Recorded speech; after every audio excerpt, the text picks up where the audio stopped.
Believe it or not, your childhood, how you grew up, how you was raised really affects your self-image. It really does. Like, nobody comes out of the womb confident, right? But nobody also come out of the womb insecure.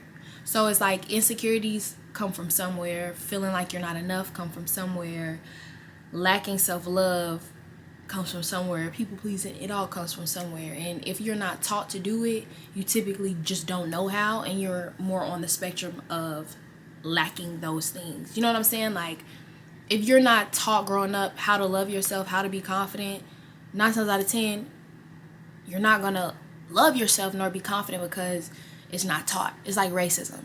You're not born out the coochie a racist. You know what I'm saying? You're not born feeling like white people are superior to blacks. Like, you're not born that way. It's something that's taught. So if you are taught that, that's how you're going to grow up viewing life and thinking that. And if you're not taught that, you're not going to see shit like that. You're going to see everybody as a normal fucking human being despite what they look like and appear to be. You get me?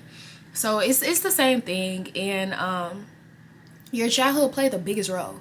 Your childhood played the biggest role. And I got to add this because my brother don't like when I say this. But your childhood plays the biggest role in how you act, especially as a teenager and an adult. But it comes an age, and I will honestly say that age is 20. It comes an age where you got to look yourself in the mirror and you got to get your life together.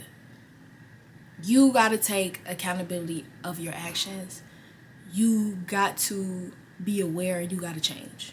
You got to break those unhealthy habits for yourself. And I say 20 because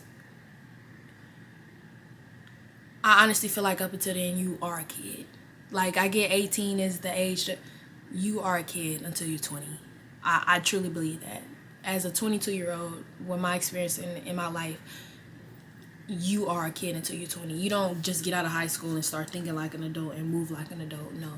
You still have a childlike mindset. Now you're throwing in with the wolves of the real world, and it's like, oof, you discovering and figuring shit out. And I didn't really like figure shit out or had like a sense of awareness until I was 20. And I think that's a fair age, whether you are a boy or girl. Excuse me. But my brother don't like when I say your childhood plays a big role. He enjoys when I say at a certain point. But it's two things can be true. Two things can be right.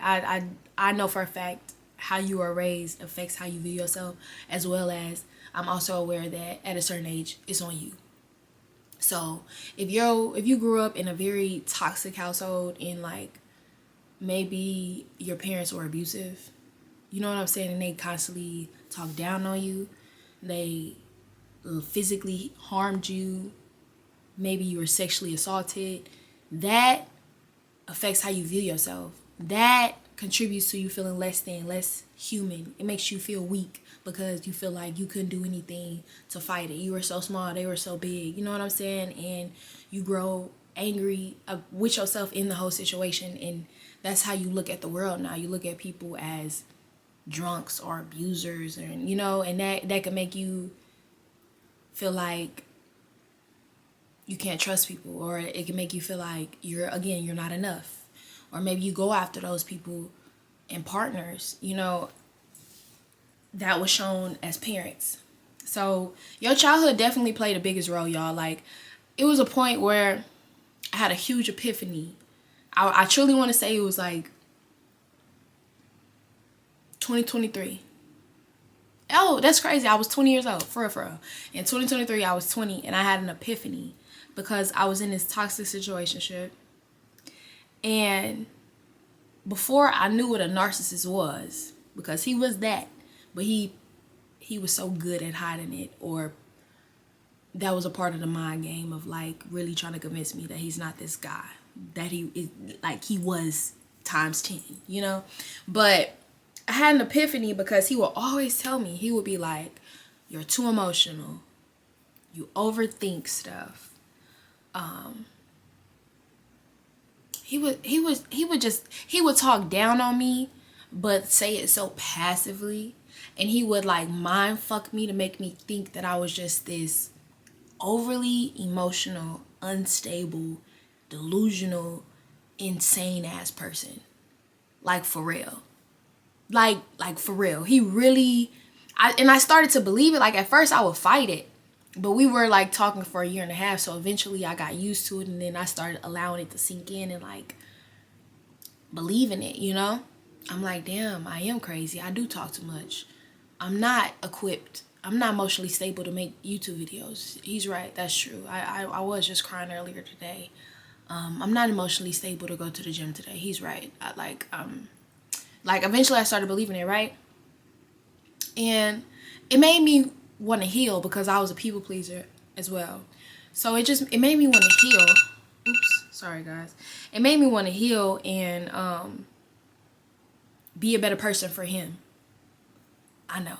But that's just how I was thinking at the time or whatever. So I was just doing so much research on like how to be less emotional. I was doing so much research on like how to heal, how to be a better person for your partner. You know, I was convinced I was a problem, so I was doing so much searching to figure it out.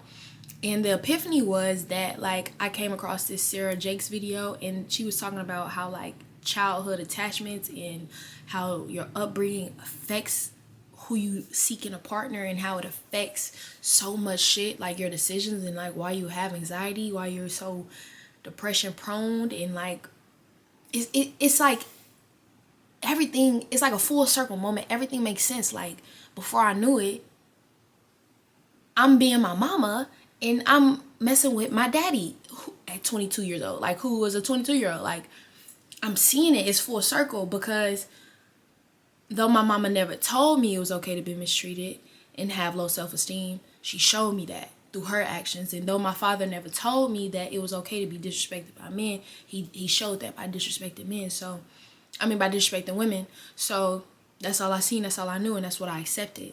So I said all this to say, because my timer went off on my piece, so I gotta go get it.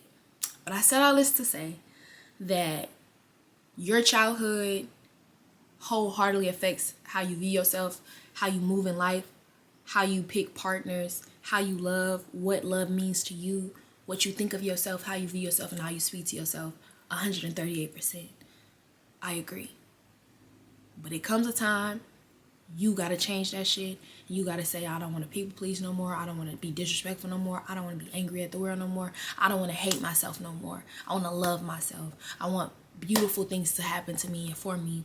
And that's on you, and that's your job. And I decided to change my life last year at 21, and I hope that this video is an epiphany for you and a walking testament that it is possible. I love myself now. I'm not a people pleaser. I have so many boundaries. I view myself as the most perfectly imperfect person ever, and I just love myself to bits. Like for real.